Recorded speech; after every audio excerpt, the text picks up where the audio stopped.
Otras miradas, aportaciones de las mujeres a las matemáticas. Autoras Carmen Heredero de Pedro y Esther Muñoz Hernández. Me presento, soy Cindy Hernández Rodríguez, quien narra este grandioso libro, gustosa de compartirlo. Presentación. Históricamente relegadas de la educación, de la política, de la participación social, de la ciudadanía, la sociedad ha impuesto a las mujeres el ejercicio de unos roles muy definidos, relacionados normalmente con el cuidado, la educación de los hijos e hijas, la alimentación, la familia, las tareas del ámbito privado doméstico.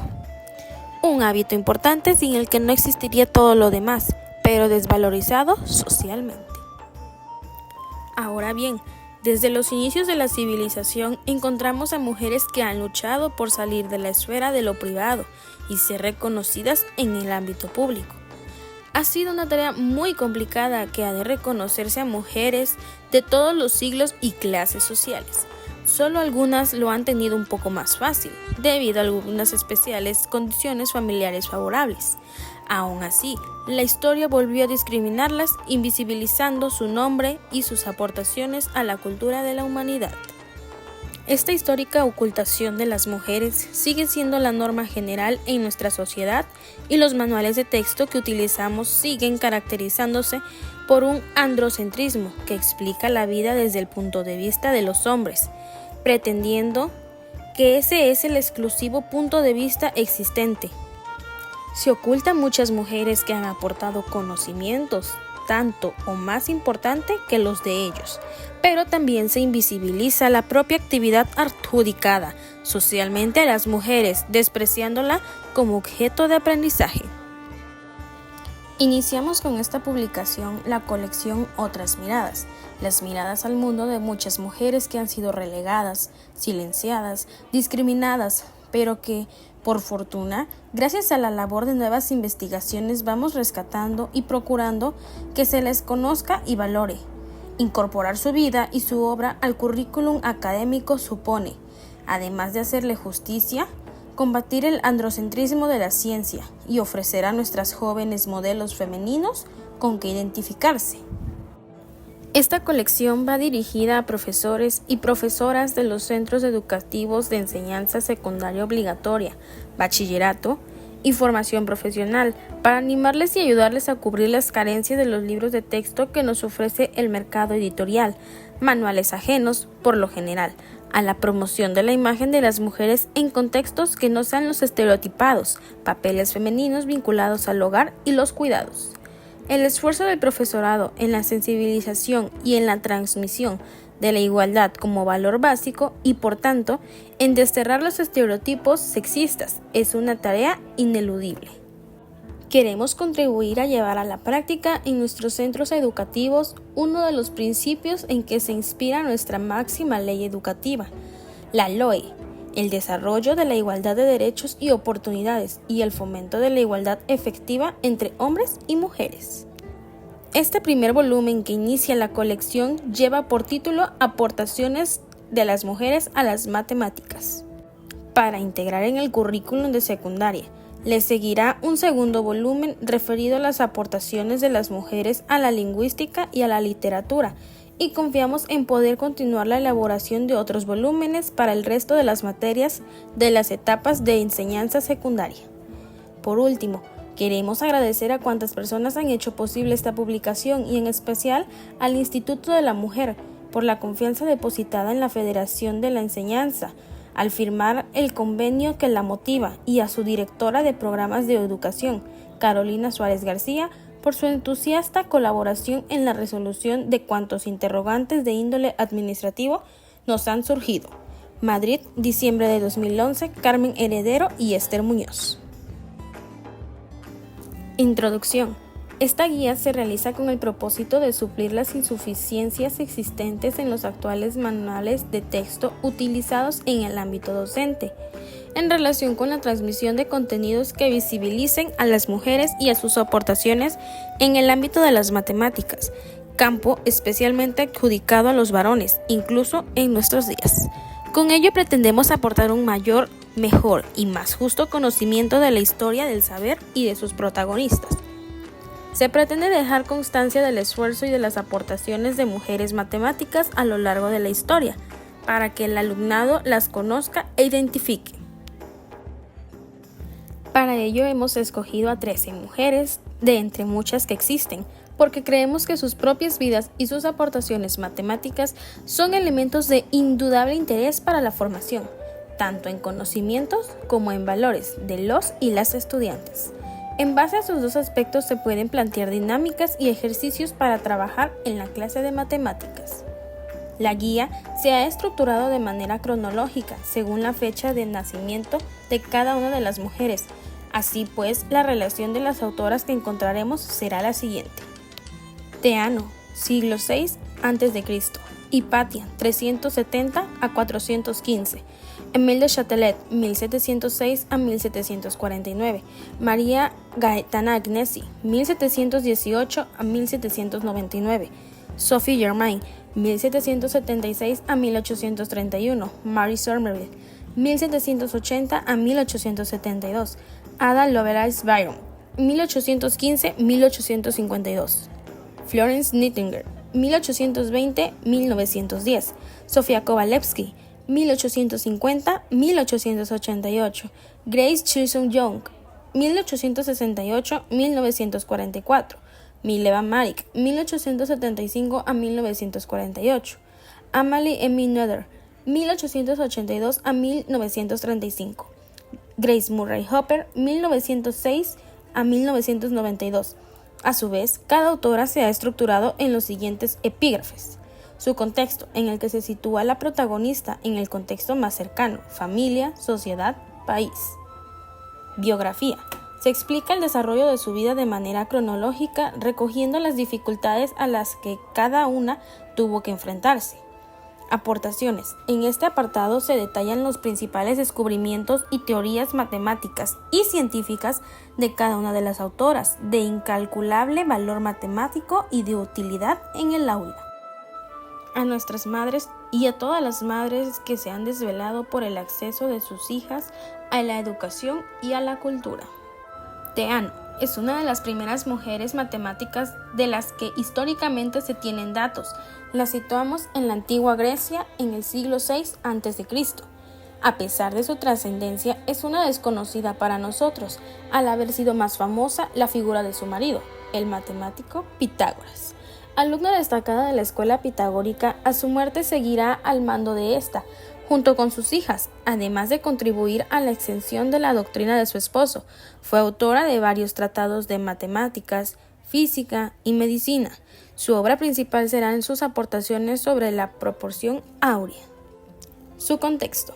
En la antigua Grecia, al periodo comprendido entre el siglo VIII a.C. y el siglo VI a.C., se le denomina época arcaica. Se inicia este periodo con la salida de la llamada Edad Oscura, caracterizada por la magia, las leyendas y los mitos, con la búsqueda de respuestas basadas en la razón. Pitágoras creó la escuela que llevará su nombre en el siglo VI a.C. Esta época de expansión y contacto con otras culturas llevó a la necesidad de que unas explicaciones más racionales y lógicas que las que hasta entonces había proporcionado la mitología. Por ello, en la escuela pitagórica surgiría como alternativa el estudio de la filosofía, las matemáticas, la astronomía, la música y la medicina. Pitágoras romperá con la tradición social establecida que dejaba a las mujeres fuera de cualquier actividad pública y cultural, y permitirá que éstas formen parte de su escuela. Algunos historiadores creen que esto se debe a que fue precisamente una mujer la que lo adoctrinó moralmente, una sacerdotisa délfica llamada Temistoclea. También puede ser que Pitágoras estuviese influenciado por culturas diferentes, que le proporcionaron otros puntos de vista, ya que viajó por Egipto y Babilonia, y se cree que en estos pueblos las mujeres tenían cierta libertad. Dice Arco. Dice que cuando Pitágoras vino a Italia y llegó a Crotona, fue recibido como un hombre de notable poder y experiencia, debido a sus muchos viajes, y como un hombre bien dotado por la fortuna. En cuanto a sus rasgos personales, tenía un aire libre y magnífico, su voz, su carácter y todas sus demás cualidades poseían gracia y armonía en abundancia. Fue capaz, en consecuencia, de organizar la ciudad de Crotona, de tal manera que, después de haber convencido con nobles discursos al consejo de los ancianos en el gobierno, a petición de estos, hizo también las adecuadas exhortaciones a los jóvenes, se dirigió después a los niños traídos desde las escuelas y por fin a las mujeres, tras haber convocado también una reunión con las mismas. Lo importante es que en la escuela pitagórica mujeres y hombres tenían los mismos derechos, la propiedad era comunal y se compartían los conocimientos. Las mujeres que pertenecieron a esta escuela desafiaron el rol que la sociedad les había impuesto, logrando el acceso a lugares que solo tenían los hombres. La escuela se dedicó, entre otras cosas, al estudio de los números. Creían que todo podía ser formulado matemáticamente y que el número residía en el orden esencial. Se les atribuye el descubrimiento de los números irracionales, teorías sobre la proporcionalidad y diferentes estudios polígonos y poliedros. Establecieron la demostración como método matemático deductivo y realizaron importantes estudios sobre astronomía y geometría. Algunos filósofos posteriores mencionan la existencia de 17 mujeres pitagóricas, otras citan al menos 28. Entre ellas podemos destacar a Adamo, Mía, Fintis, Melissa, Timicha, Perition, madre de Platón, Aizara de Lucania y Fintis. Es difícil conocer con exactitud a quién pertenecía cada obra o descubrimiento, ya que todo lo asumía la colectividad y se realizaba en nombre del maestro. Pero las mujeres también formaban parte de ella y participaron activamente en las investigaciones y obras. Al ser mujeres que no respondían a la costumbre y roles de su época, los historiadores se han interesado más por su vida personal y lo adecuado o no de su comportamiento, que por sus aportaciones intelectuales. Los descubrimientos pitagóricos eran guardados como grandes secretos dentro de la comunidad. Hay leyendas que narran las persecuciones que sufrieron los miembros de la escuela para que estos misteriosos científicos fueran revelados. Destaca la historia de una pitagórica nacida en el siglo VI a.C. llamada Timicha. Ella y su marido Milias fueron llevados ante el tirano Diostinio, el cual les interrogó y amenazó. Timicha, antes de revelar los secretos, se cortó la lengua con los dientes y se la escupió al tirano. Biografía. Teano nace en Crotona. Es hija de un mesemás llamado Milon, el cual quería que su hija instruyera. Cuando Pitágoras se establece en Crotona y funda la escuela, Milón decide enviarla con él para su formación. Pronto empezará a destacar como alumna más aventajada y con el tiempo llegará a convertirse en profesora. Teano se casa con Pitágoras, con el que tendrá 2 hijos, Telauges y Merceus, y 3 hijas, Arinote, Damo y Maia. Se les educará también en la doctrina pitagórica con la convicción de que, al menos en el intelecto, hombres y mujeres eran iguales. Pitágoras tenía plena confianza en las mujeres de su casa. Testimonios de la época cuentan que llegó a encomendar el cuidado de sus comentarios a su hija Damo, pidiéndole que no se les revelase a nadie, y ella sí lo hizo, a pesar de poder venderlos por mucho dinero. Aunque el carácter secreto y común de los conocimientos entre las y los pitagóricos hace difícil determinar a quién pertenecen las obras, los historiadores atribuyen a Teano varios escritos matemáticas, física, medicina y un destacado tratado sobre el número de oro. También se le atribuyen junto a sus hijas algunos tratados sobre moralidad, castidad y virtudes como la prudencia, la justicia y la templanza. Además, tuvieron fama de ser importantes curanderas. La comunidad pitagórica tuvo mucho poder en Crotona y esto originó la rebelión de la población en su contra. Algunas personas que formaban parte de la escuela perderán su vida, entre ellas Pitágoras, otras intentarán huir. Teano, con la escuela destruida y sus miembros exiliados, conseguirá ponerse al frente como su directora y con ayuda de sus hijos e hijas continuará difundiendo los conocimientos pitagóricos por Grecia y Egipto. Aportaciones. Número áureo.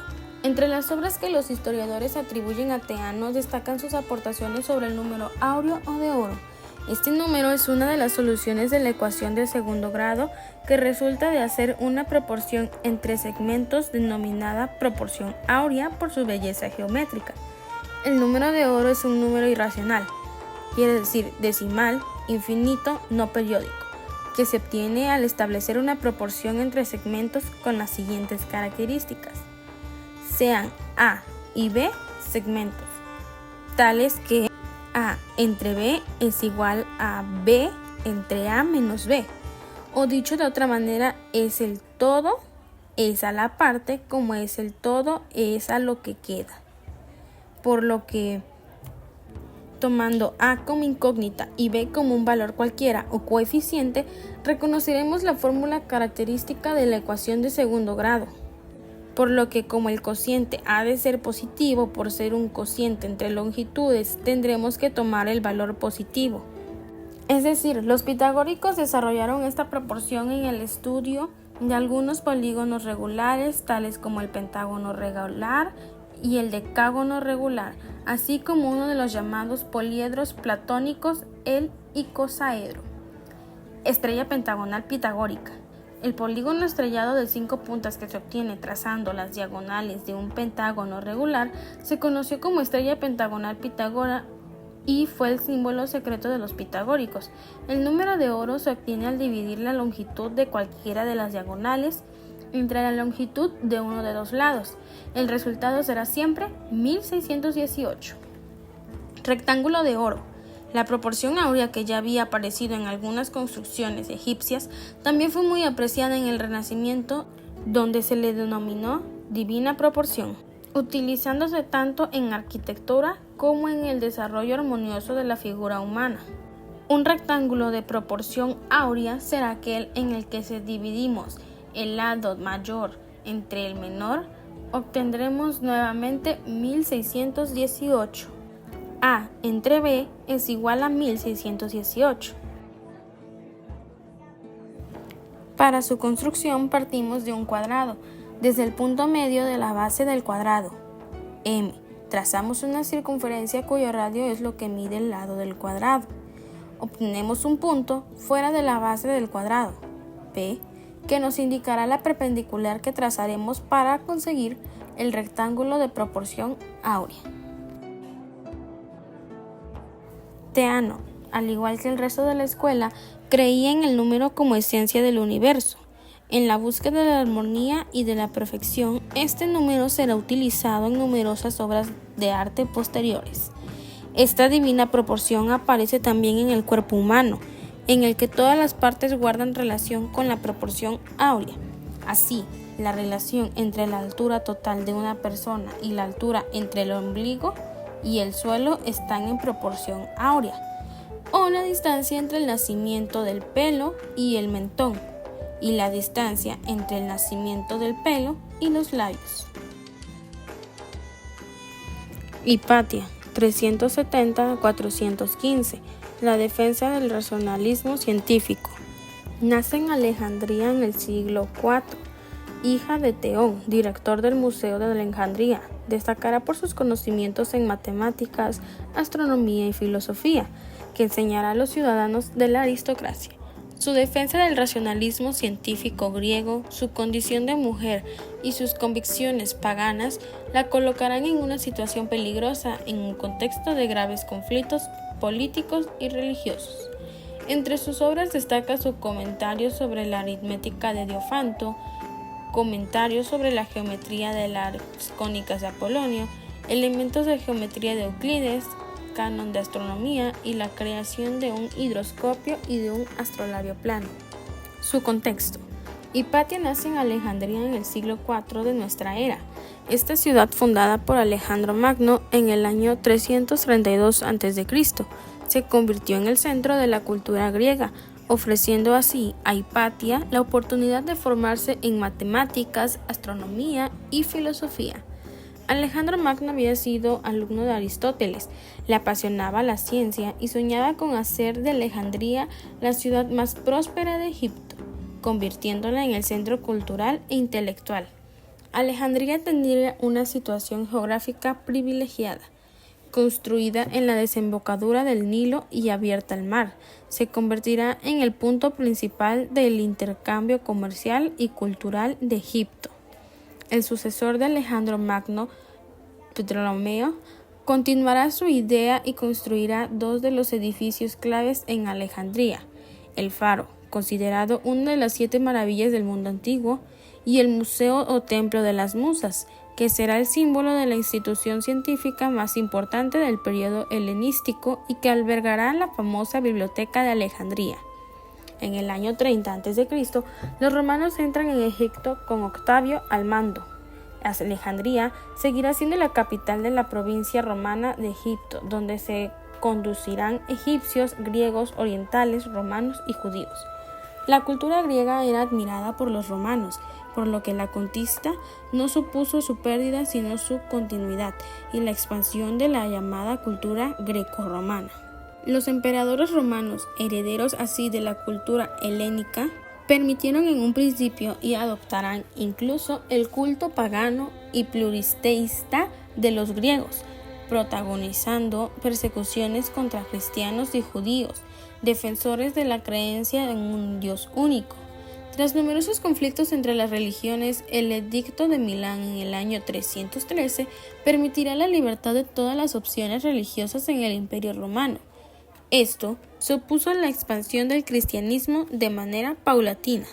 Se construyeron templos, se concedieron privilegios y los emperadores romanos se empezaron a convertir al cristianismo, proclamándolo única religión del imperio. La decadencia del paganismo y el ascenso del cristianismo como religión oficial provocaron nuevos y violentos conflictos. A su vez, el Imperio Romano estaba ya dividido entre Oriente y Occidente, empezando su decadencia. Mientras tanto, Hipatia, pagana, científica, matemática, sabia, soltera y mujer, enseñaba sus conocimientos y pensamientos basados en la racionalidad y en las observaciones, desenvolviéndose con soltura en todos los espacios públicos. Biografía.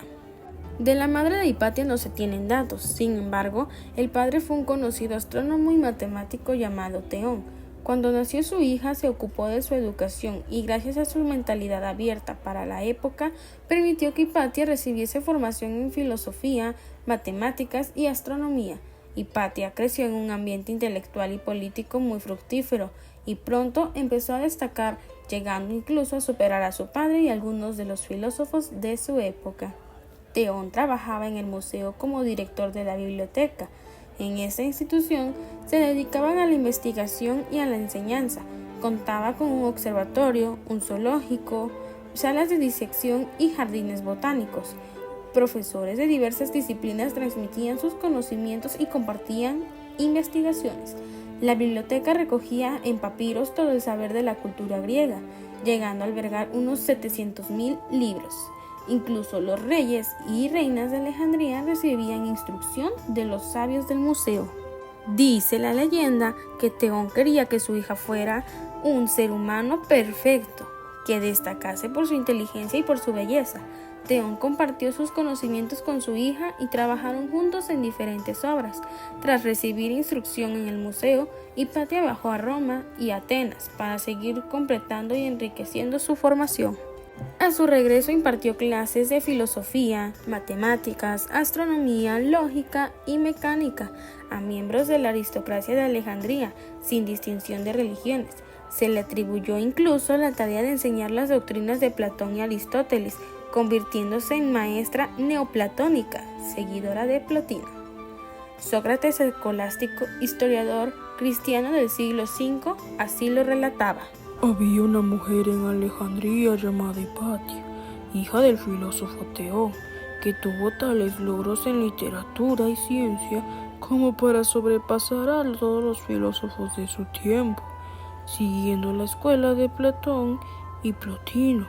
Ella explicaba los principios de la filosofía a sus oyentes, algunos de los cuales venían de lejos para oír sus lecciones. Hipatia fue admirada por su elocuencia e inteligencia. Se atrevió a entrar en un mundo de hombres, hablaba en público a magistrados, estudiosos y a todo aquel o aquella que quisiera escucharla. Defensora de la racionalidad científica, es autora de frases como Todas las religiones formales son falaces y no debe aceptarse por respeto a uno mismo. Defiende tu derecho a pensar, porque incluso pensar de manera errónea es mejor que no pensar. Enseñar supersticiones como si fueran verdades es una cosa horrible. Hipatia llegó a tener gran influencia en Alejandría. Sus alumnos, pertenecientes en su mayoría a la aristocracia de la ciudad, llegaron a tener importantes cargos públicos. Uno de ellos fue Cinecio de Cirene, rico aristócrata que fue nombrado obispo de Ptolemaida, que se ha convertido en una de las fuentes más importantes a través de sus escritos de la vida y obra de la filósofa. Fue amiga y consejera de otro de sus alumnos, Orestes, que llegó a convertirse en prefecto del Imperio Romano de Oriente. Vivió en un periodo de confusión y fanatismo. El Imperio Romano se había convertido al cristianismo y a la ciencia y el estudio de la naturaleza. Utilizando la razón, empezaban a parecer peligrosos. En el año 412, Cirilo fue nombrado obispo y patriarca de Alejandría. Se caracterizó por su lucha por el poder y por su feroz persecución contra judíos, paganos y herejes. Orestes, en cambio, defendía el orden antiguo del Imperio Grecorromano y pronto surgieron disputas entre ellos. Acusaron a Hipatia de ejercer una mala influencia sobre Orestes, de ser bruja y hereje. Hipatia no se convirtió al cristianismo y en el año 415 fue asesinada por un grupo de fanáticos cristianos. Sócrates, el escolástico, narra así los hechos. Todos los hombres la reverenciaban y admiraban por la singular modestia de su mente, por lo cual había gran rencor y envidia en su contra, y porque conversaba a menudo con Orestes, y se constaba que entre sus familiares la gente la acusó de ser la causa de que Orestes y el obispo no se hayan hecho amigos. Para decirlo en pocas palabras, algunos atolondrados, impetuosos y violentos, cuyo capitán y guía era Pedro, un lector de esa iglesia, vieron a esa mujer cuando regresaba a su casa desde algún lado, la arrancaron de su carruaje, la arrastraron a la iglesia llamada Cesoria, la dejaron totalmente desnuda, la tasajearon la piel y las carnes con caracoles afilados hasta que el aliento dejó su cuerpo. Descuartizaron su cuerpo, llevan los pedazos a un lugar llamado Cinarón y los queman hasta convertirlos en cenizas. Se desconoce si fue Cirilo quien directamente ordenó ese asesinato. También existen opiniones encontradas sobre si los motivos fueron políticos, religiosos o ambos. Y ellos debemos unir un tercer motivo, el hecho de ser mujer. Una mujer que desafiaba a las autoridades políticas y religiosas. Una mujer que decidió seguir sus convicciones y se atrevió a pensar. Hoy en día la biografía de Hipatia nos resulta muy familiar, debido sobre todo a que en el año 2009 Alejandro Amenábar lleva al cine un largometraje titulado Ágora, que nos relata la vida de Hipatia. Han surgido numerosas críticas y polémicas sobre esta película. Aportaciones. La mayoría de sus obras se ha perdido debido a la destrucción de la biblioteca de Alejandría, y lo que sabemos de ella es que por la correspondencia que mantenía con algunos de sus alumnos, en especial Cinecio de Cirene, y por medio de otros autores. Muchas de las obras de Hipatia son textos para sus alumnos con la finalidad de facilitarles el estudio de las matemáticas. Estos textos están destinados a la enseñanza y a su vez han permitido la conservación de los descubrimientos más importantes de matemáticos anteriores. Hipatia fue la principal colaboradora en los trabajos de su padre en astronomía y matemáticas. Teón dejará constancia de ello en su obra Sistemas Matemáticos de Ptolomeo, precisando en el libro tercero, edición controlada por la filósofa Hipatia, mi hija. Esta obra fue el trabajo más importante hasta las aportaciones de Copérnico. Los árabes la denominaron Almagesto, gran libro. Diversas fuentes creen que Hipatia no solo colabora con su padre en la simplificación y corrección de la obra de Ptolomeo, sino que fue realizando de manera conjunta por los dos. Se cree que también que formaba parte de esta obra el canon astronómico que Hipatia había elaborado, consistente en unas tablas en las que se presentan valores matemáticos para los movimientos de los astros. También es posible que Hipatia colaborara con su padre en la mejora y convicción de los elementos de Euclides. La edición de esa obra todavía sigue utilizándose hoy en día. Inventos. A través de la correspondencia con su alumno Cinesio ha quedado constancia del diseño de algunos instrumentos científicos que Hipatia realizó: un hidrómetro para determinar el peso de los líquidos, un hidroscopio para medir el nivel del agua, un astrolabio plano que se usaba para medir la posición de las estrellas, de los planetas y el Sol. Hipatia rompe con la idea de mujer subordinada al hombre.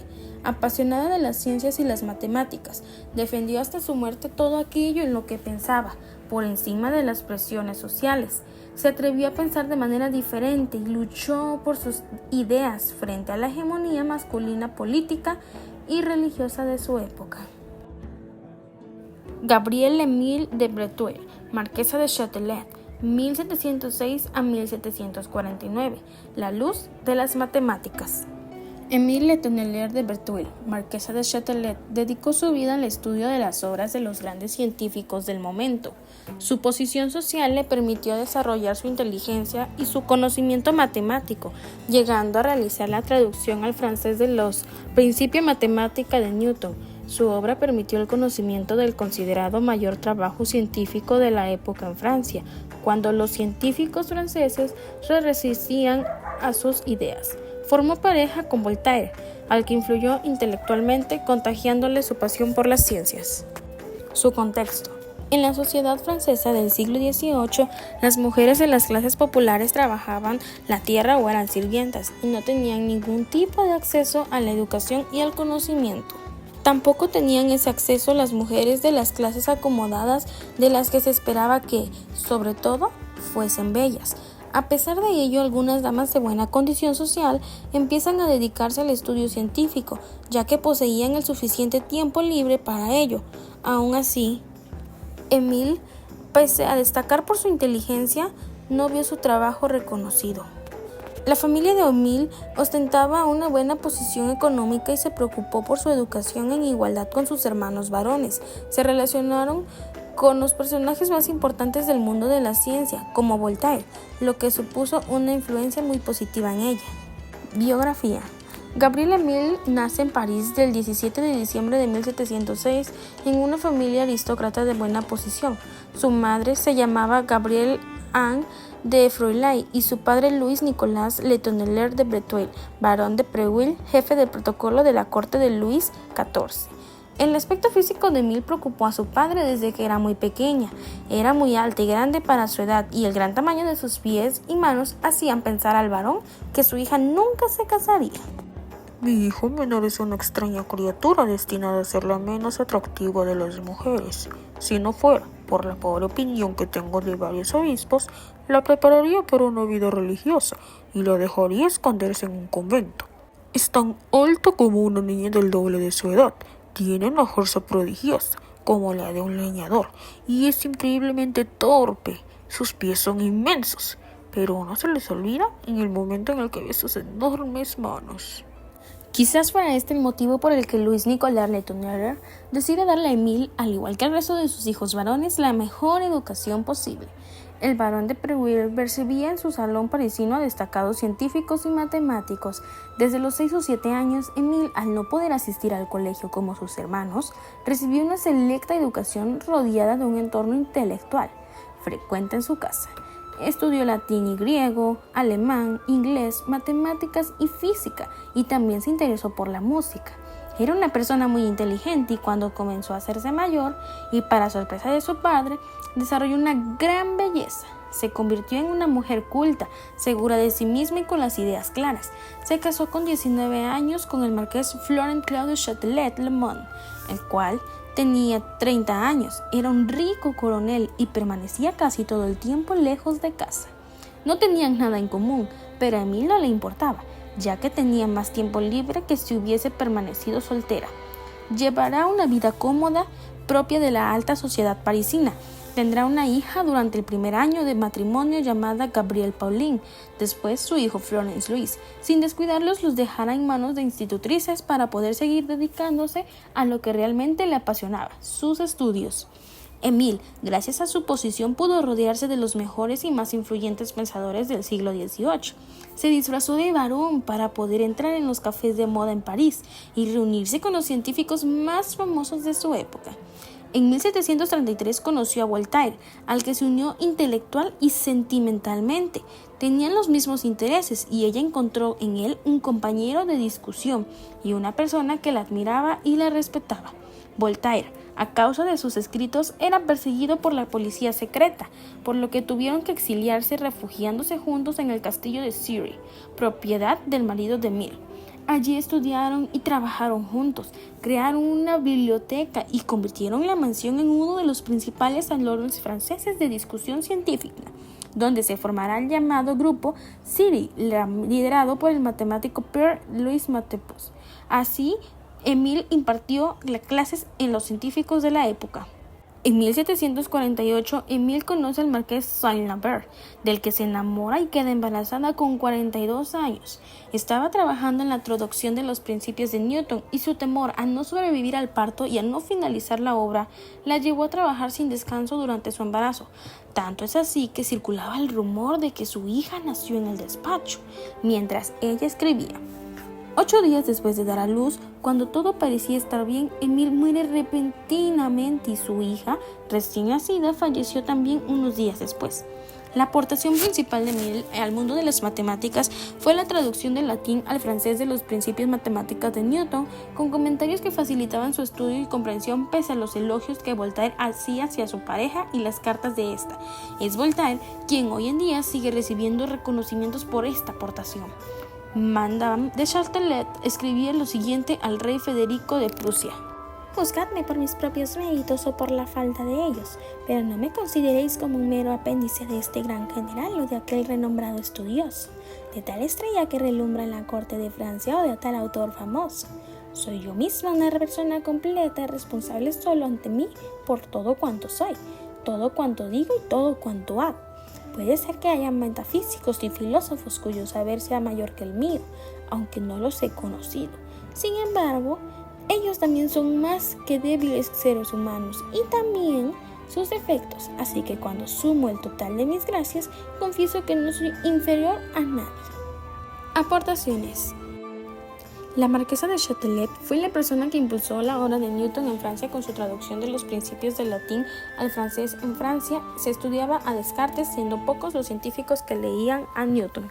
Publicó varios ensayos como Ensayo de óptica, 1736, y Disertaciones sobre la naturaleza y propagación del fuego, 1737. Disertaciones sobre la naturaleza y propagación del fuego surgió a raíz de un concurso de la Academia de Ciencias, ya que la materia del fuego era discutida por aquel entonces. Tanto Voltaire como Émile deciden participar y empiezan a realizar experimentos llegando a conclusiones diferentes. Finalmente ganó el concurso de Leonhard Euler y 2 personas más, pero debido a que las interesantes aportaciones y a la fama que la pareja estaba adquiriendo, publicaron los ensayos de Émile y Voltaire junto con los de los ganadores. Escribió el discurso sobre la felicidad, una obra que es el reflejo mismo de la persona de Émile, segura de sí misma y defensora de los grandes placeres de la vida, y tachada de libertina por sus contemporáneos. En su obra defiende todo aquello que produce sentimientos agradables, ya que cuanto más se tienen, más felices podemos ser. Así, por ejemplo, defendió el derecho al estudio de las mujeres. Para facilitar el estudio a su hijo de 12 años, escribió un libro llamado Las instituciones de la física en el año 1740. En esta obra trabaja sobre el cálculo infinitesimal y la física de Leibniz, que compagina con la física de Newton y se incluyen conceptos como el de energía cinética. Émile pidió al maestro de matemáticas de Koenig que le revisara en Curie los capítulos dedicados a la metafísica de Leibniz. Volverá a París apropiándose de su trabajo. Estudió a Descartes y a Leibniz y contribuyó a la revolución científica en Francia con las ideas de Newton conocidas hasta el momento por pocos científicos franceses. El paso intelectual de Descartes a Newton no hubiese sido posible en Francia sin la introducción de los principios realizados por Emile en 1745. A esta traducción se le añadió un comentario algebraico. La traducción se publicó en dos partes, en 1756 y 1759. Newton fue el primero en utilizar el cálculo para aplicarlo en la física. En sus principios matemáticos resolvió el problema del movimiento planetario mediante los métodos del cálculo. Los principios constan de 3 libros. María Gaetana fue una destacada matemática, lingüista y filósofa. Creció en un ambiente burgués en contacto con intelectuales de la época que acudían a reuniones de salón en su casa. Presionada por su padre para continuar sus estudios, no pudo llevar la vida religiosa que ella deseaba. Fue reconocida por la sencillez y claridad con la que escribió Instituciones Analíticas, un compendio de matemáticas que fue utilizado muchos años como libro de texto en toda Europa. Destacó además por su análisis detallado y didáctico de la curva sinusoidal versa, conocida por ello como curva de Agnesi. Ya desde el siglo XVII, Italia constituye una excepción dentro de Europa en cuanto al acceso de las mujeres a la educación, ya que aceptó muy pronto la incorporación de estas a sus academias y universidades. No se ridiculizaba a las mujeres que tuvieran inquietudes por el estudio y se valoraba positivamente a la mujer culta e instruida, aunque esto no significaba que obtuvieran el mismo reconocimiento por sus trabajos que sus compañeros. Propició un espacio más favorable para el desarrollo profesional de numerosas mujeres científicas, entre las que figuran María Gaetana, Elena Cornaro Piscopia, catedrática de matemáticas en la Universidad de Padua en 1678, María Ángela Ardinghelli, matemática y física que tradujo al italiano el texto de biofísica de Stephen Hall, Diamante Medaglia, que escribió una disertación sobre la importancia de las matemáticas para las mujeres, o Laura Bassi, profesora de la Universidad de Bolonia, que publicó muchos trabajos de física cartesiana y newtoniana. María Gaetana nació en Milán en 1718. Fue la mayor de 21 hermanos, fruto de los 3 matrimonios de su padre. Pietro Agnesi, un hombre culto que había hecho fortuna gracias al comercio de la seda. Pietro Agnesi hizo para todos sus hijos e hijas una notable formación académica. El acceso a la cultura, el saber y el estudio estaban restringidos en aquel momento al clero, a la burguesía, a la nobleza y a la gente acomodada como el padre de Gaetana. Gracias a esto, desde niña Gaetana formó parte de una élite privilegiada de la sociedad en general y de las mujeres de la época en particular, recibiendo formación en distintas áreas. Pronto destacó por sus habilidades lingüísticas y científicas. Se dice que a muy corta edad hablaba de forma fluida 7 lenguas: italiano, francés, alemán, español, latín, griego y hebreo, por lo que fue conocida como el oráculo de los 7 idiomas. Estas dotes para el estudio la llevaron a ser el centro de las reuniones de intelectuales. El señor Agnesi, orgulloso de su hija, lograba congregar en el salón de la vivienda familiar a todo tipo de estudiosos para que escucharan a María Gaetana disertar sobre filosofía, matemáticas o ciencias. A los 9 años aprovechó una de estas reuniones para reivindicar a través de un discurso en latín el derecho de las mujeres a acceder a la educación, aunque no se sabe si esta defensa la construyó ella misma o había sido fruto de la traducción de un texto ya escrito. Desde niña manifestó su deseo de ser monja, fue tímida y retraída, y le disgustaba la exposición pública, casi circense, a la que su padre la sometía.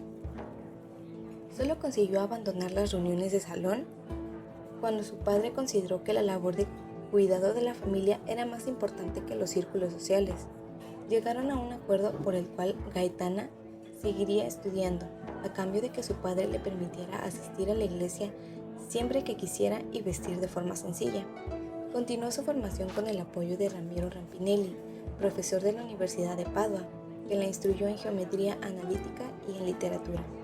Publicó diversas obras de gran calado en la comunidad matemática de la época.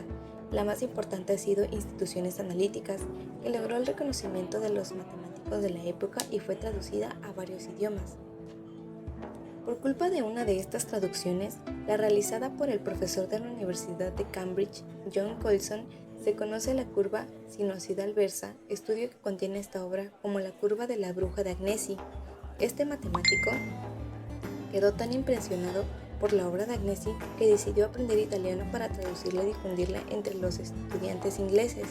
La curva sinusoidal versa fue llamada versiera por Guido Grandi, destacado matemático y filósofo, debido a la forma en la que se origina, ya que versiera proviene del latín que significa virar o girar. Con la evolución del italiano llegó a decirse aversiera, muy similar a aversiere, que significa bruja. Sí, cuando Colson estudió la aportación de Agnesi sobre este trabajo, lo tradujo de forma inexacta y le dio el nombre de la curva de la bruja de Agnesi. La Comisión de la Academia de Ciencias de París escribió un informe sobre instituciones analíticas en el que destacaba de ella su claridad y el arte con el que reunía, bajo métodos uniformes, las distintas conclusiones dispersas en las obras de los geómetras y a las que habían llegado por métodos enteramente diferentes. Pese a este reconocimiento, la comisión rechazó el ingreso de Agnesi como miembro de la Academia por ser mujer. María Gaetana dedicó esta obra a María Teresa de Austria, emperatriz de Alemania y reina de Hungría, por ser mujer e ilustrada. Como prueba de su agradecimiento, la emperatriz hizo llegar a María Gaetana una caja de cristal adornada con diamantes y un anillo. El Papa Benedicto XIV, en 1749, le otorgó una medalla de oro y una corona adornada por piedras preciosas, así como un puesto público en la Universidad de Bolonia, el cual rechazó Gaetana. Fue elegida, sin embargo, miembro de la Academia de Ciencias de Bolonia. Se conservan 25 volúmenes de su trabajo en la Biblioteca Ambrosiana de Milán. A los 34 años fallecía su padre y desaparecía la presión ejercida por este para que desarrollara trabajos matemáticos. En ese momento, pudo cumplir con su deseo de dedicarse a cuidar a mujeres enfermas y a la meditación. Renunció por completo al mundo de las matemáticas, del cual declaró que ya no le interesaba, pese a que durante un tiempo encontró en el álgebra y la geometría el único espacio donde reinaba la paz. Murió a los 81 años. Aportaciones. Durante sus primeros años de estudio escribió 2 obras donde, con su estilo claro y sencillo, ahondaba en distintas ramas de la ciencia. En la primera de ellas escribió un comentario crítico en el que analizaba la regla de Hopital, creada por Bernoulli y posteriormente comprada por el primero para denominarla con su nombre. La aplicación de esta regla permite resolver algunas indeterminaciones en el cálculo del límite de funciones derivables. Esta obra de Gaetana nunca fue publicada, pero circuló privadamente entre los intelectuales de la época. En la segunda de sus obras, a través de 190 ensayos, explica diversos temas como la teoría de Newton de la gravitación universal, mecánica celeste, elasticidad, lógica o filosofía, de forma comprensible para todas las personas. A los 30 años publica su obra más importante, Instituciones Analíticas. Comenzó a escribir, a sugerencia de Rampinelli, un libro sobre cálculo diferencial, pero pronto lo concibió como un auténtico libro de texto que le permitiera transmitir a sus hermanos y hermanas su conocimiento sobre matemáticas.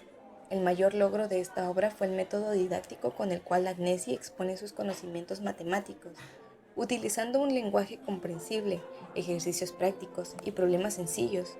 En definitiva, hizo uso de métodos originales que permitieron sintetizar el álgebra y la geometría contemporánea, así como el cálculo diferencial e integral, materias que se estaban construyendo en aquella época. Fue traducida a varios idiomas.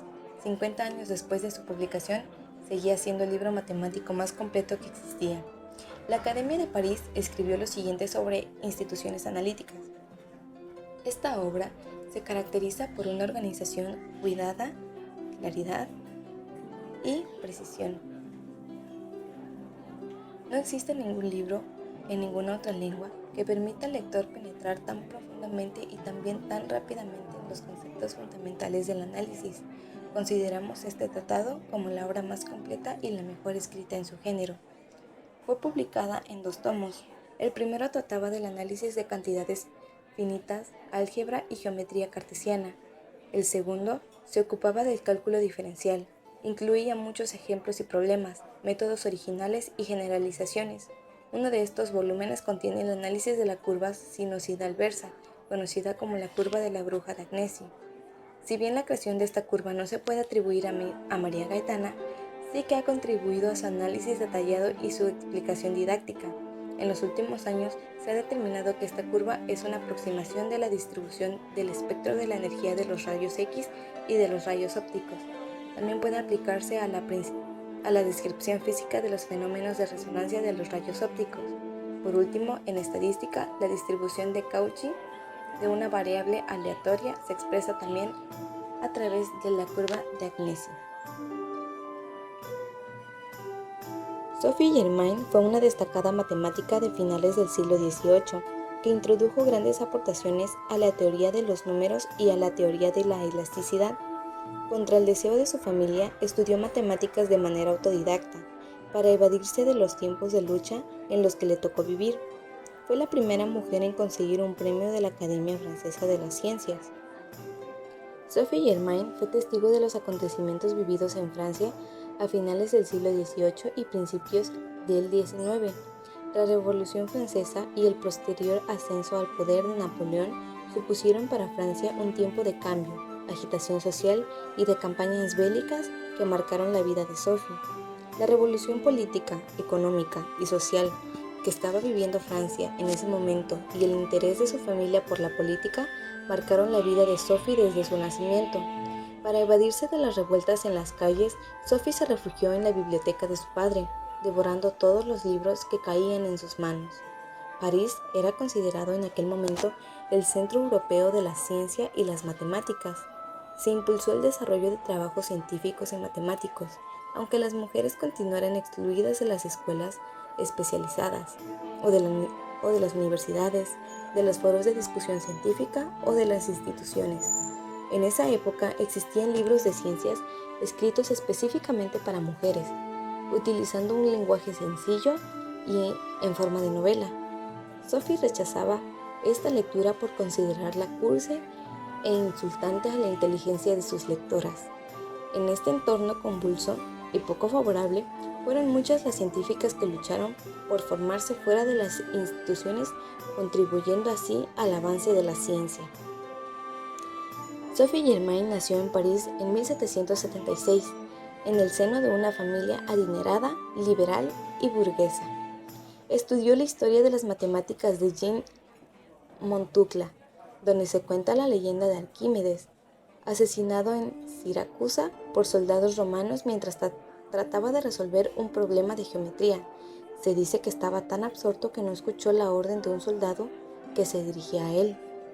Sophie probó a estudiar geometría para olvidar la guerra, y lo hizo con tal dedicación que su familia temió que enfermara. Su madre ordenó, sin éxito, quitarle la luz, las ropas y la calefacción para que no estudiara por las noches. Con el paso del tiempo, permitieron, no sin recelo, que continuara estudiando. Cuando Sophie tenía 19 años se fundó la Escuela Politécnica de París, vetada desde su origen a las mujeres. Consiguió apuntes por medio de alumnos de la escuela, en concreto de la clase de análisis de Lagrange, destacado matemático y astrónomo.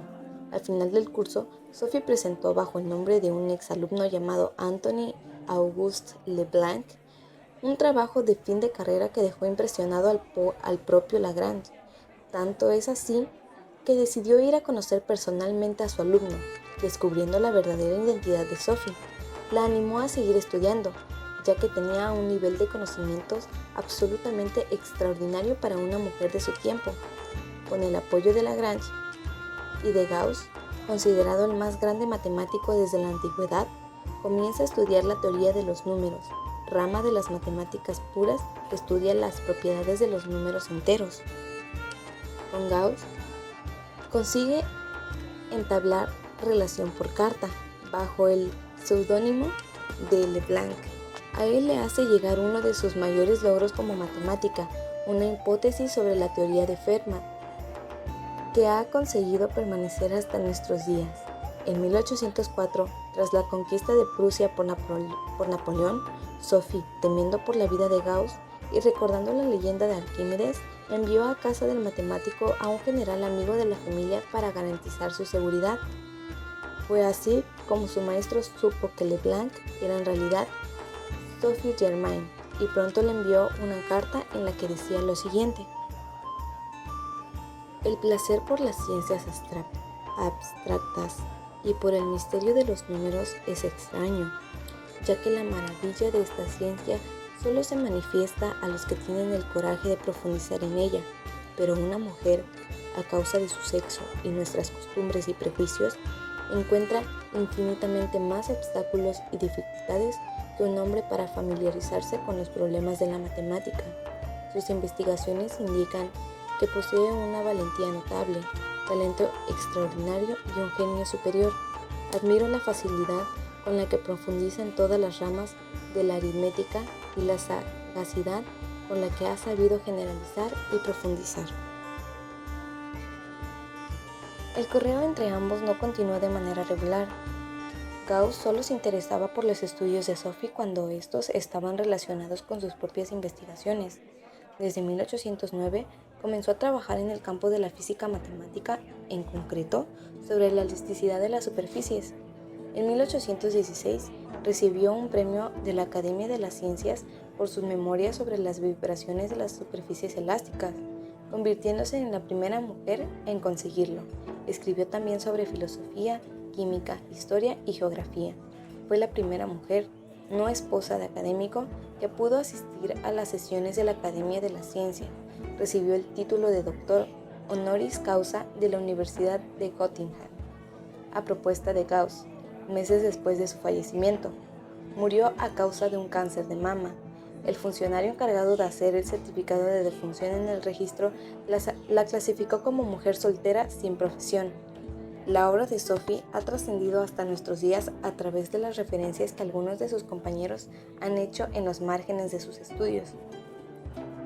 La vida de Sophie y su desarrollo profesional han estado marcados, desde sus comienzos, por el aislamiento al que la comunidad científica la sometió.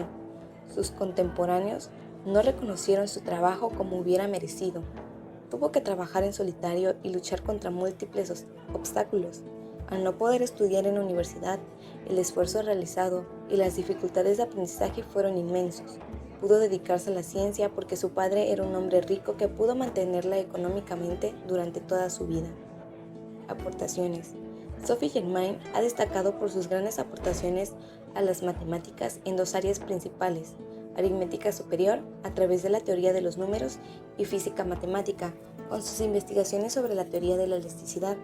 Desde 1801 estudió aritmética superior, influida en parte por una obra publicada por Gauss, en la que éste diserta acerca del último teorema de Fermat, el cual establece que es imposible descomponer un cubo en dos cubos, un bicuadro en dos bicuadros y en general una potencia cualquiera, aparte del cuadro, en dos potencias del mismo exponente. Sophie investigó profundamente sobre este teorema encontrando la solución para determinados exponentes primos, conocidos como primos de Germain, pero no es hasta el año 1808 cuando consigue aportar uno de los mayores avances en la resolución del gran problema con su teorema de Germain.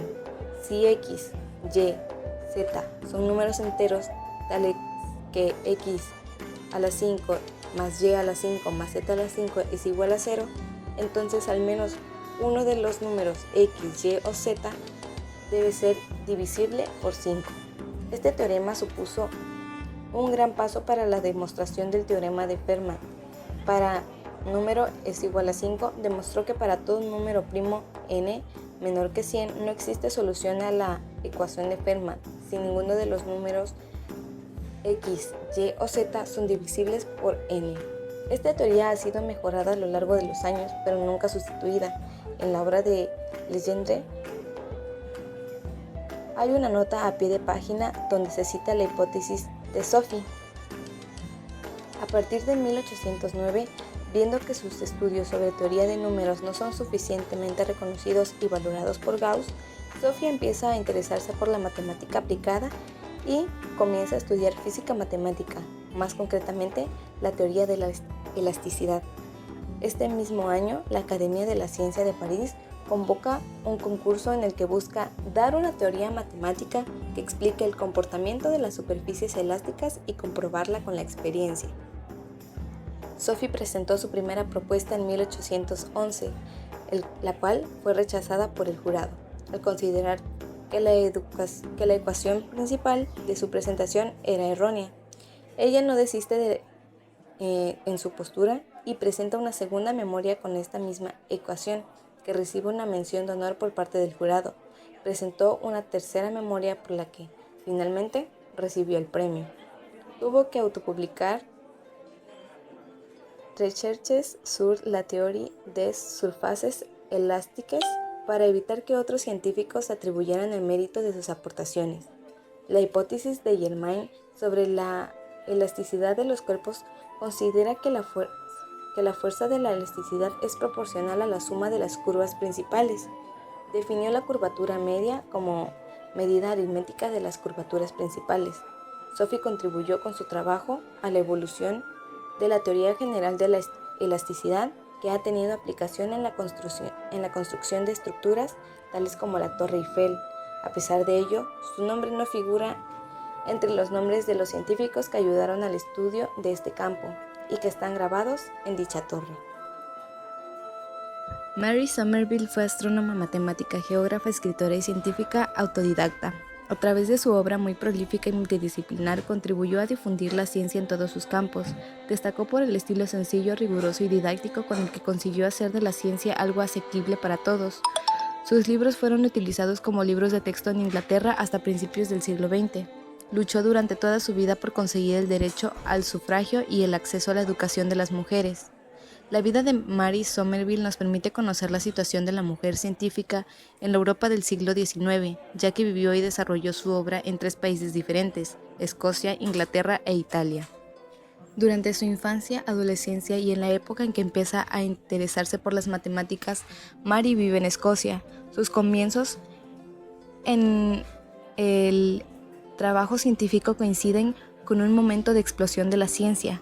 Una peculiaridad que se da en Escocia es la existencia de una mayor apertura que en otros lugares de Europa a la presencia de la mujer en actos sociales, conferencias y demostraciones científicas. Mientras que sus padres rechazaban su afición por las matemáticas, Mary contó con el apoyo de profesores y estudiosos de distintas universidades escocesas, tanto en sus inicios como a lo largo de su vida. Con su primer matrimonio se traslada a vivir a Londres, a la Inglaterra de la Revolución Industrial. La ciencia está en auge, pero en Inglaterra el único espacio permitido a la mujer era la esfera doméstica, con lo que Mary vio cerradas las puertas de las instituciones, que no permitían el acceso a mujeres. Consiguió la difusión y el reconocimiento de su obra a través de las reuniones de salón donde conversaba con reconocidos científicos.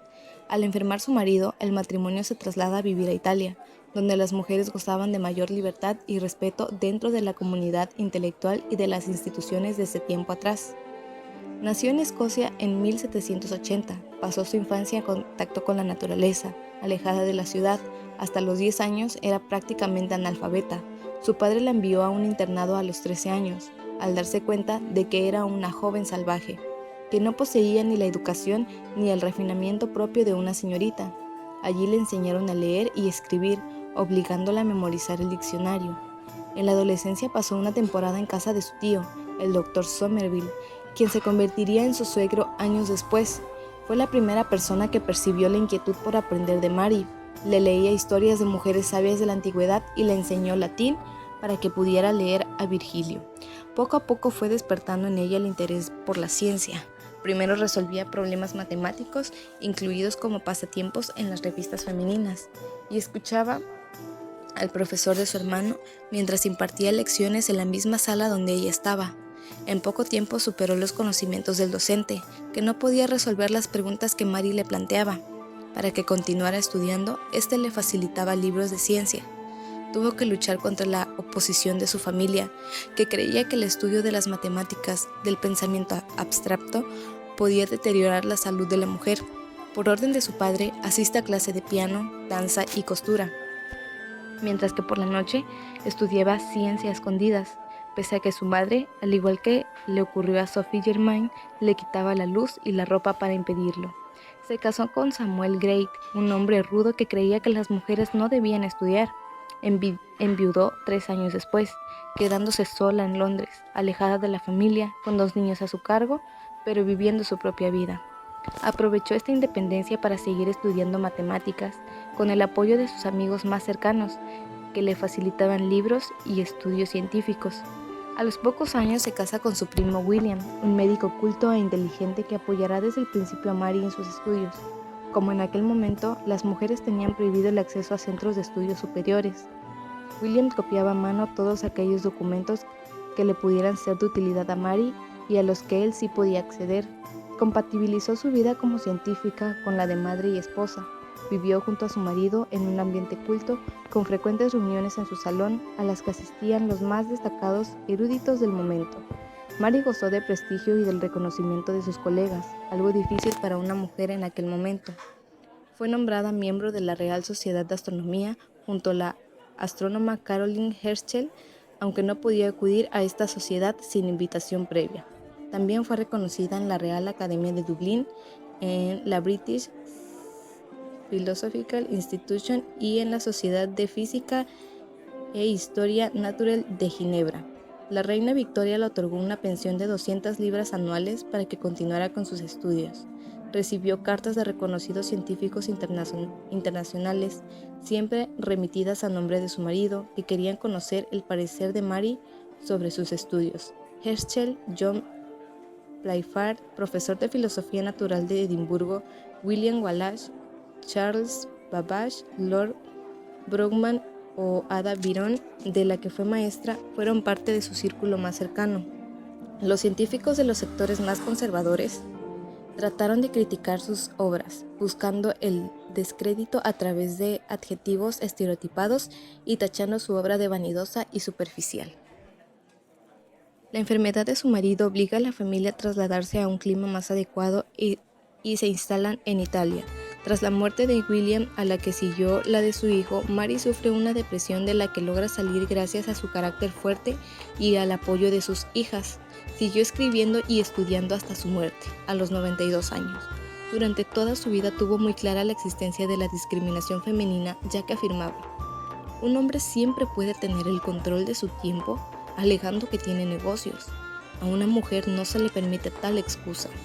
Se declaró partidaria de la educación para la mujer y de conseguir el voto femenino. Así, cuando Stuart Mills escribió el manifiesto que reivindicaba la participación política de las mujeres en la sociedad, fue una de las primeras en firmarlo. Escribió en su vejez: la edad no me ha menguado mi celo por la emancipación de mi sexo frente al prejuicio irracional que prevalece demasiado en Gran Bretaña en contra de una educación literaria y científica para las mujeres. Obtuvo múltiples distinciones en este país por parte de la Academia Italiana de la Ciencia y de la Sociedad Italiana de Geografía. Recibió la medalla de oro Víctor Emanuel y la primera medalla de la Sociedad de Geografía de Florencia. Lo excepcional en el caso de Mary Somerville es que consiguió en vida el aplauso de científicos de toda Europa, algo inusitado para la mayoría de las que contribuyeron a la divulgación de la ciencia.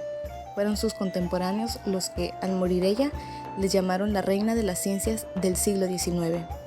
En 1827, Lord Henry Brougham, presidente de la Cámara de los Lores, anima a Mary a traducir la obra de Laplace, La mecánica celeste, que estudia el sistema solar utilizando las teorías de Newton. Ella duda de su capacidad para hacer este trabajo y solo accede ante la insistencia de este y de su marido, con la condición de que si su trabajo no es lo suficientemente bueno, lo harían destruir. Su aportación fue más que una traducción, un compendio de desarrollo matemático y de ideas fundamentales de física, escritos de forma sencilla y comprensible, con explicaciones en las que utiliza sencillos dibujos. Se convirtió en imprescindible para entender la obra de Laplace. El preámbulo incluye una síntesis de todas las matemáticas necesarias para entender la obra, con opiniones propias y explicaciones destinadas a la divulgación de ideas científicas para gente no experta. Laplace, en su Tratado de Mecánica, establecía que los movimientos planetarios eran estables y las perturbaciones producidas en esos movimientos eran producidas por la influencia mutua de los planetas o por cuerpos externos. Mary Somerville deduce, tan solo con razonamientos matemáticos, que debía haber un planeta más a añadir a la lista de los conocidos, hasta entonces, que era el que causaba alteraciones en la órbita de Urano. Los datos aportados en este tratado posibilitaron la localización de Neptuno por John Adams. En 1834 escribe La conexión de las ciencias físicas, explicación científica del funcionamiento de las fuerzas que mueven el universo. Interpretó los fundamentales tratados matemáticos existentes bajo un lenguaje sencillo sin perder el rigor científico que le caracterizaba.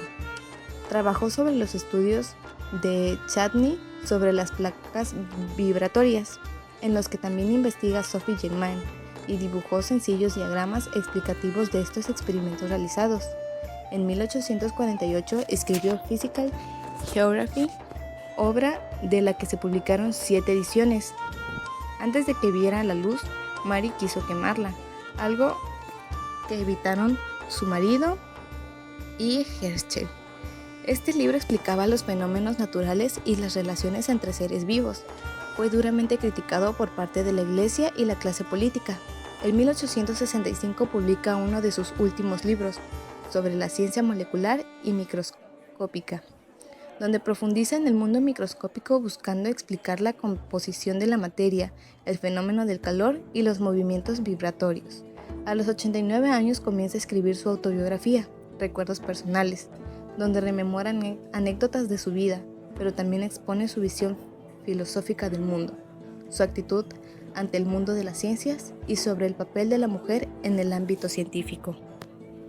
Sofía Kovalevsky nace en el seno de una familia de alta burguesía de Moscú.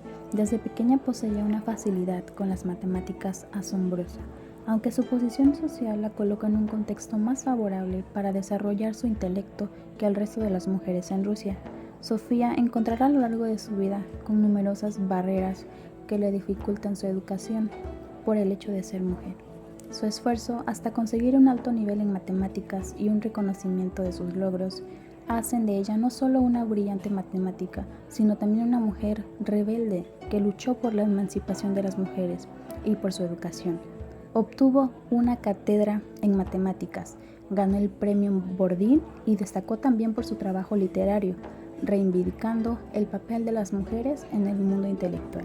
La vida de Sofía Kovalevsky transcurre en un país y en contexto político muy particular. Gracias a la buena situación de su familia, Sofía tendrá más facilidad de acceder a la educación que la mayoría de las mujeres en Rusia. En 1860, la juventud de Rusia empieza a manifestarse contra la sociedad rusa tradicional y a pedir cambios sociales. La Universidad de San Petersburgo abría en 1861 las puertas a las mujeres, que volverán a cerrarse debido a las continuas protestas estudiantiles que reclamaban reformas sociales. Cuando vuelven a abrirse, el derecho de acceso a las mujeres se había perdido de nuevo. Fuertemente influenciada por ese movimiento social juvenil que empieza a surgir en Rusia hacia el año 1860, Sofía será una de las mujeres más importantes defensoras del derecho a la educación de las mujeres. A pesar de las dificultades, Sofía se rebeló contra la sociedad patriarcal de su país para realizar sus sueños. Su vida fue una lucha constante. A lo largo de este apoyo y ayudó a las mujeres que tenía más cercanas y con las que compartía las mismas inquietudes. Sofía mostró interés por las matemáticas desde pequeña. Se dice que en su habitación, en una casa en Bielorrusia, las paredes fueron empaleadas con escritos de Ostrogradsky. Elson Young destacó por ser una de las mentes matemáticas más importantes de la historia. Su vida se desarrolla en un contexto familiar y social mucho más favorable que el de otras mujeres científicas o matemáticas, por lo que no encontró demasiados impedimentos para desarrollar su intelecto y posteriores investigaciones. Tras su matrimonio con William Young, publica varias obras, pero es difícil delimitar y distinguir sus aportaciones de las de su marido. El libro más exitoso fue el primer libro de geometría, donde plasma sus teorías sobre lo conveniente de enseñar geometría en dimensión 3, ya que es mucho más real que la geometría de plano enseñada hasta el momento. Nació en el año 1868 en la Inglaterra victoriana, en el seno de una familia de clase alta, económicamente acomodada y con una elevada educación e interés por la cultura. Era la pequeña de 4 hermanos. El padre de Grace, Henry William Chisholm, ostentaba un prestigioso puesto de trabajo en el departamento de pesas y medidas del gobierno inglés, y la madre, Anna Louisa Bell, era una consumada pianista. Era habitual que ambos dieran recitales de piano y violín a Slammer Town Hall. A los 10 años, los padres de Grace deciden dejar su educación en manos de una institutriz que la formó hasta los 17 años. Tras recibir esa formación más completa que la que había recibido de sus padres, Grace se presenta con éxito a los exámenes de acceso o Cambridge. No obstante, por su condición de mujer, no le permitió continuar sus estudios allí. Es así como Grace encuentra el primer bache en su carrera. Grace asistía a las clases de Klein con otras mujeres y se cuenta que en las crónicas sobre la vida de Grace que el profesor Klein tuvo que cambiar su habitual saludo de caballeros por uno más abarcador e incluyente de alumnos y alumnas, como fue el de oyentes. Como ha sucedido a lo largo de la historia con las investigaciones y escritos de numerosas mujeres, en el caso de Grace es muy difícil dividir las aportaciones que hace ella a las matemáticas de las que hace su marido, ya que la gran mayoría de las obras se publican con el nombre de ambos. Podemos señalar, no obstante, que el profesor William Young no publica ninguna investigación original ni destaca en el mundo de la investigación matemática hasta que contrae matrimonio con Grace Chisholm. A continuación, presentaremos en algunos de los temas sobre los que ella trabajó. En el año 1905, Grace escribe 2 libros, Bimbo y primer libro de geometría. El primero de ellos, la autora describe el proceso de división celular. Esta publicación nace con el objetivo de servir de herramienta didáctica para instruir en biología a uno de sus hijos. Nace en el año 1875 en Titel, entonces perteneciente al Imperio Austrohúngaro, la actual Serbia. Con el apoyo de su familia, Mileva pasa por las más afamadas escuelas y pronto comienza a centrarse en la rama del saber que constituye su participación, las matemáticas. Su padre tiene que pedir un permiso especial para que Mileva comience este tipo de estudios, ya que las carreras científicas estaban reservadas únicamente a los hombres. A los pocos años, Mileva parte a Zúrich, Suiza, con el fin de concluir los estudios de bachillerato y poder ingresar por fin a la universidad. En 1896 se matricula en el Instituto Politécnico. Su entrada a la universidad suscitó resistencias y desconfianzas, pero gracias a su iniciativa a la hora de organizar numerosos debates científicos y a su talento para las matemáticas, fue cosechando cierta fama y prestigio entre profesores y compañeros de estudio. A los 21 años, Mileva conoce a un joven estudiante de 17 años que acababa de ingresar en el Politécnico. Este se convertiría en el futuro amor de Mileva y con el paso de los años en un veneno para ella. Tanto en lo personal como en lo profesional, su nombre era Albert Einstein. Se dice que fue un compañero inseparable desde el principio. Tocaban juntos el violín y el piano. Estudiaban e intercambiaban anotaciones e ideas. Mileva también se encargaba de introducirle en la vida social y por otra parte le ayudaba constantemente con las matemáticas. De hecho, en los apuntes de Einstein que se ha investigado se puede ver las correcciones de Mileva a sus errores matemáticos. Posteriormente, en el año 1903, la pareja decide contraer el matrimonio, ya que Einstein había encontrado trabajo en la oficina de Pantenes. La aportación de Mileva a las matemáticas y más concretamente a la teoría de la relatividad es difícil de comprobar, ya que los testimonios escritos han sido, cuando no destruidos, ocultados. Incluso, algunas investigaciones afirman que la misteriosamente desaparecida tesis doctoral que Mileva presenta en el año 1901 desarrollaba precisamente las bases de un nuevo planteamiento de la teoría de la relatividad. Noether, reformadora y precursora de la álgebra moderna, brillante matemática, especialista en el álgebra, nació y creció, se formó en Alemania, pero cuando Hitler llegó al poder tuvo que emigrar a Estados Unidos. Ella era una persona intelectual, pacifista, liberal y además judía. Inició estudios en historia y lenguas modernas, pero finalmente se declinó por las matemáticas. Sus principales aportaciones suponen un legado de incalculable valor. En 1918 propuso el conocido teorema Noether, que se aplica a la física matemática. Asimismo, su nombre también va unido a otros conceptos como anillos noetherianos, grupos noetherianos, módulos noetherianos, espacios topológicos noetherianos o la invariable Noether, entre otros. Descendía de una familia de matemáticos, por lo que desde niña estuvo rodeada de las eminencias científicas más reconocidas. Esto le ayudó a recibir una buena educación y permitió elaborar un currículum brillante. A pesar de los obstáculos que tuvo para sortear a ello, fue una expulsada de Alemania durante la dictadura nazi, por lo que tuvo que dejar de dar clases como profesora ayudante de matemáticas e irse a Estados Unidos, a una universidad para mujeres de élite. En aquella época, el acceso a los consejos de las universidades estaba limitado a los hombres. Asistió como oyente a la Universidad de Erlangen, donde su padre daba clases de matemáticas y preparó el examen para ingresar en ella. De 1000 estudiantes matriculados, solo habían 2 mujeres. Sus contribuciones en geometría algebraica son indiscutibles, a pesar de que no le gustaba mucho publicar y de haber quedado gran parte de su trabajo repartido en aportaciones de otras personas. Ella falleció el 14 de abril de 1935 a consecuencias de un tumor con 53 años de edad. También se le discriminó por razón de ser mujer.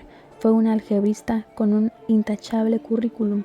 No obstante, no tuvo acceso a un puesto de trabajo acorde a sus méritos profesionales, ni en la universidad alemana ni en la estadounidense, y ello única y exclusivamente por el hecho de ser una mujer. Esas aportaciones en el álgebra comunicativa, álgebra abstracta y álgebra no comunicativa influyeron en el trabajo de los matemáticos más reconocidos de la época y posteriores por su incalculable valor. Grace Murray Hopper, 1908 a 1992, el lenguaje de programación. Grace Murray fue una mujer pionera tanto en el mundo de la investigación matemática como en el hecho de ser de las primeras mujeres que hizo carrera militar, con más de 40 años de servicio. Su logro más importante fue crear el primer sistema que adaptó el lenguaje de programación al lenguaje de las máquinas informáticas.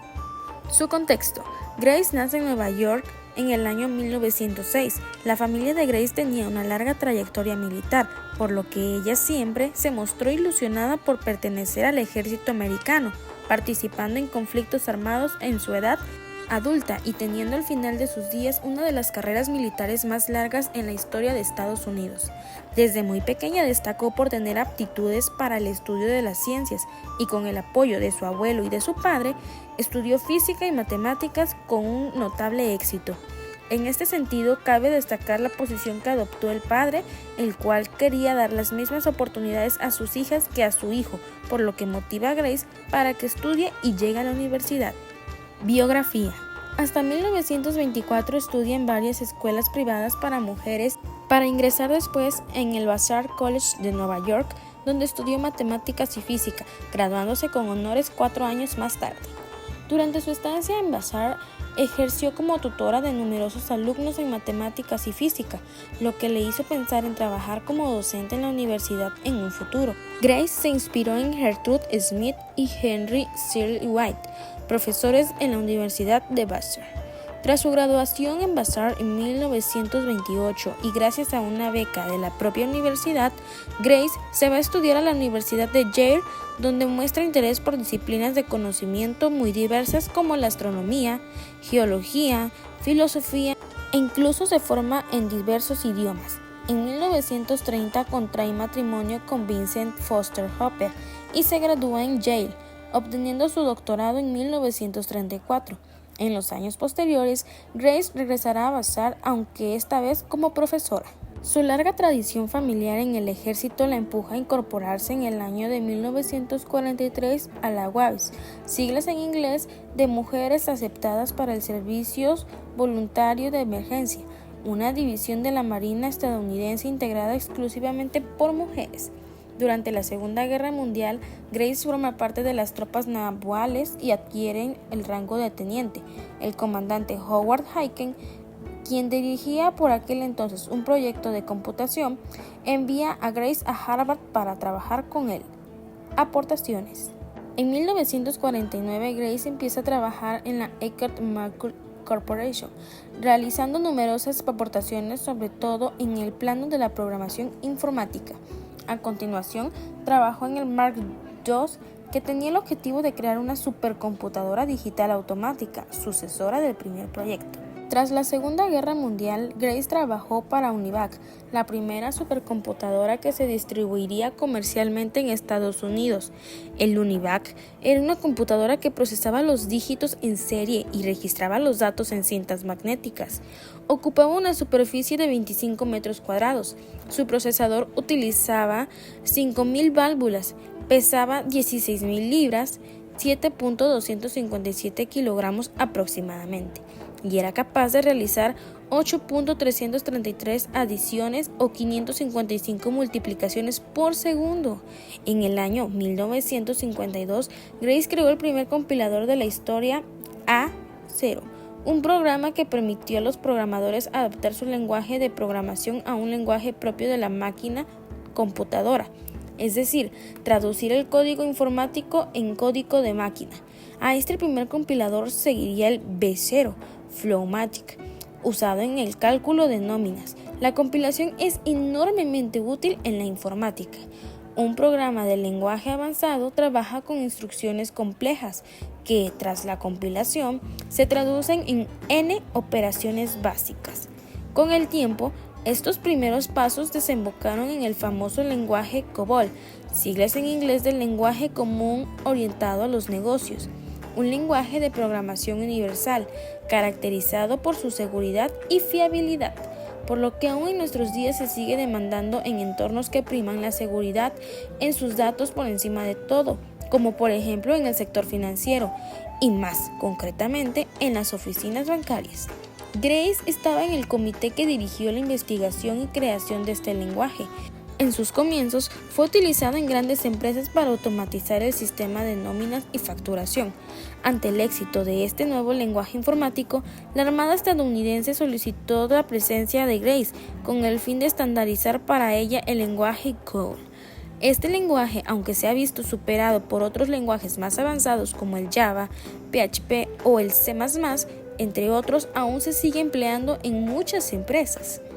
Una curiosidad que se le atribuye a Grace es la acuñación del vocablo bug, bicho, que hoy en día se utiliza para denominar los errores en las computadoras y que surgió a raíz de que Grace localizara una pequeña mariposa en la computadora del proyecto Mark II y que producía diversos errores del funcionamiento. Bueno, es así como concluye el libro Otras miradas, aportaciones de las mujeres a las matemáticas. Gracias por haber compartido este momento de lectura con Audio Escuchas, Cindy. Si quieres expresar tu opinión o algún punto de vista, lo puedes hacer en los comentarios o a nuestra cuenta personal. Esperemos te haya gustado y nos vemos en el siguiente libro. Por último, recuerda que mientras más leas, más cosas sabrás y mientras más sepas, más lejos llegarás. ¡Hasta luego!